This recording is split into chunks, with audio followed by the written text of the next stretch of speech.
Hey guys, and welcome to another episode of Ireland Crimes and Mysteries.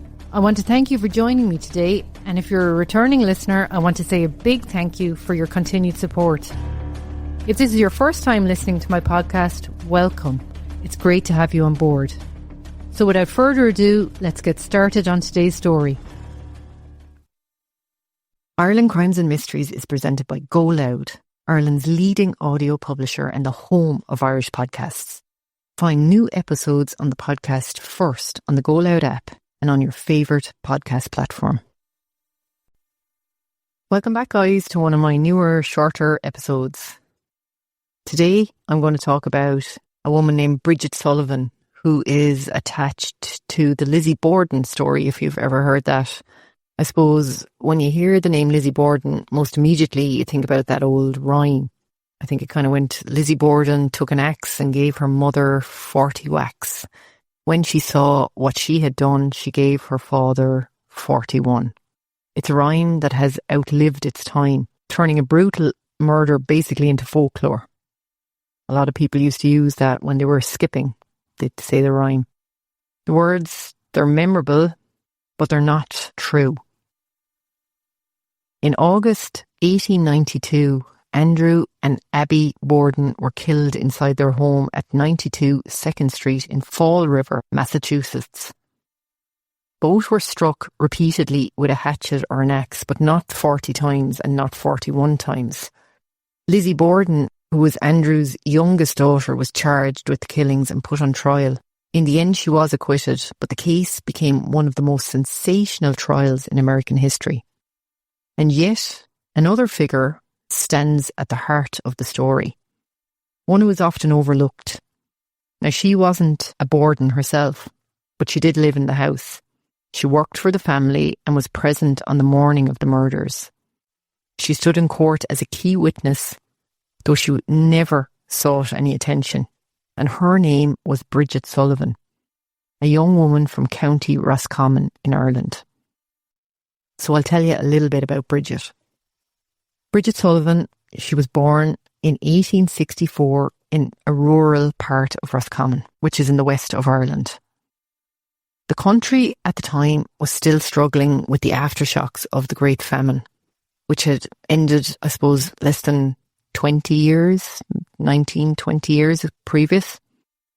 Poverty was widespread, farms were small and unprofitable, and opportunities for young women were scarce.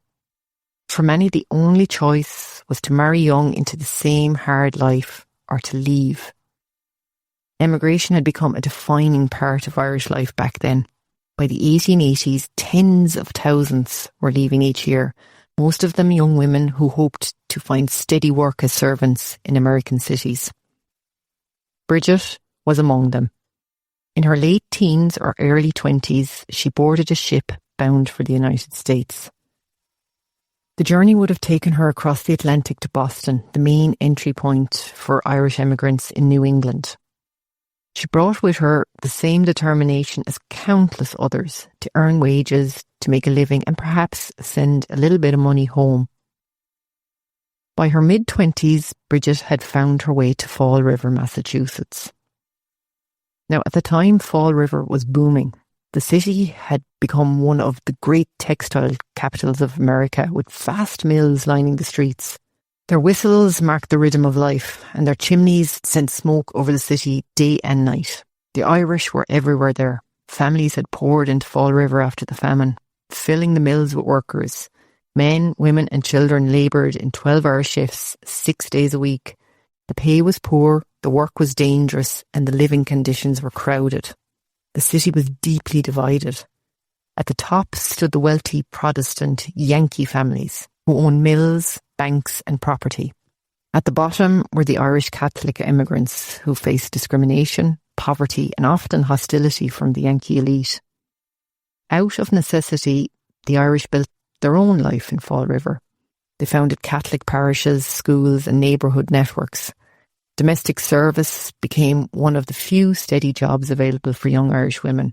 It was hard work, but it kept them out of the mills. It was into this world that Bridget Sullivan stepped when she entered the Borden household. Andrew Borden was wealthy, but he was also famously frugal. While many of his peers built spacious homes on the hill, the fashionable district of Fall River, Andrew kept his family in a narrow 2.5-storey house on 2nd Street. It was practical and close to his business interests, but it was far from luxurious. In 1892, the house was home to Andrew, his second wife Abby, and his 2 unmarried daughters Emma and Lizzie, and Bridget Sullivan, their live-in servant. For Bridget, the daily work was relentless. She rose early to light fires, prepared meals on a coal stove, scrubbed and cleaned, fetched water, and did the laundry by hand. There was no modern comforts in the house, no running hot water, no plumbing to ease her strain. The family often called her Maggie. It was a common practice at the time. Many Irish servants, regardless of their real names, were referred to as Maggie. For Bridget, it was one more reminder that in the Borden household, she was viewed less as herself and more as the help. By the summer of 1892, Bridget would have been 28 years old and had worked for the Bordens for several years at this stage. She survived the crossing from Ireland, adapted to a new country and carved out a living in Fall River. Inside the Borden home, however, tension simmered. Lizzie and her older sister Emma had a strained relationship with their stepmother Abby. They resented her presence and were particularly bitter over Andrew's habit of signing over property to Abby's relatives. The house was often filled with it. Lots of hostility. For Bridget, it meant walking a fine line. She served meals in silence, completed her chores in an atmosphere that was often cold and uncomfortable, and endured the daily grind in a household where conflict lurked behind every surface of the place. By August of that year, she was weary of the work, weary of the tensions in the house, and physically unwell. And it was in that state that she would step into one of the most infamous days in American history. Thursday, August the 4th, dawned as a hot and heavy day. The entire household had been suffering from stomach upset for days. Bridget herself had been particularly sick. After preparing breakfast, she was given an order that she dreaded really. Abby Borden instructed her to wash the windows. Bridget later told the court she objected, saying she was feeling very unwell, but Abby insisted. And so Bridget went out into the blazing heat to begin her chore. She would later recall how faint she had felt because it was so hot, even vomiting before carrying on. While she worked outside, the quiet house on 2nd Street was already becoming the stage for violence. Within hours, both Andrew and Abby Borden would be dead, and it would be Bridget Sullivan who would raise the alarm. As I said, Bridget was outside washing the Bordens' windows in the blazing heat when the events began to unfold inside the house that day. At some point at around 9 a.m, Abby Borden went upstairs to tidy the guest bedroom. She never came down again. While she was arranging the room, she was struck repeatedly with a hatchet-like weapon. The blows crushed the back of her head. Her body was left lying face down on the floor, half hidden by the bed. The house remained quiet. Bridget carried on with her work, finishing the windows before returning inside. She was still feeling sick, so at this point she went up to her small little attic room for a rest. At around 11:15 a.m, Andrew Borden returned home. He had been out on business in the city. Bridget saw him briefly when he came in, but then went upstairs. Andrew settled himself on the sofa in the sitting room, removing his boots and lying down in the heat. It was sometime between 11 and 11:10 a.m. that Andrew was killed. Whoever held the hatchet struck him at least 10 times in the face and head, leaving him almost unrecognisable. Bridget was lying down when she heard Lizzie's voice calling from the back stairs. "Come down quick, Father's dead." She rushed down and Andrew's body was on the sofa, his face covered in blood. In shock, she fled the house and ran across the street to fetch the neighbours. Within minutes, people were gathering at the doorway and the horror inside the Borden home was revealed. The police quickly discovered Abby's body upstairs. Both victims had been struck with extraordinary violence. The suspicion fell on Lizzie almost immediately. She had been in the house. her account of her movements were confused and her relationship with her stepmother was known to be strained. Bridget was questioned in detail. She explained how she had been ordered to wash the windows despite being sick, how she'd seen Andrew briefly when he returned, and how Lizzie had called her down the stairs. Her testimony helped establish a timeline of the murders. The authorities struggled with the case. There was no eyewitnesses to the actual killings, and the physical evidence was circumstantial. Still, Lizzie was charged and brought to trial the following year. The trial of Lizzie Borden in June 1893 was one of the most closely followed in American history. Reporters filled the courtroom, sending detailed accounts to newspapers across the country. The public were fascinated by the contrast. A respectable, church-going woman from a wealthy family accused of hacking her father and stepmother to death. Bridget Sullivan was one of the most important witnesses. She took the stand and described the events of that morning. Abby's order to wash the windows, her own illness, her movements around the house, and Lizzie's cries that Andrew was dead. The press noticed her plain manner. She was an Irish servant, unused to public attention, but she spoke clearly and directly. Her evidence was critical because she was the only living adult in the house besides Lizzie during the murders. But the case against Lizzie had weaknesses. The hatchet, suspected of being the weapon, couldn't be conclusively tied to her. The blood evidence was inconclusive, and the jury was reluctant to convict a woman of her social standing. After a 12-day trial, the jury deliberated for less than 4 hours, and a verdict of not guilty came back and Lizzie Borden walked free. For Bridget, the trial was the end of her connection to the Bordens. She left the household as soon as she could. Not long afterwards, she left Fall River altogether and she moved west, eventually settling in Anaconda, Montana.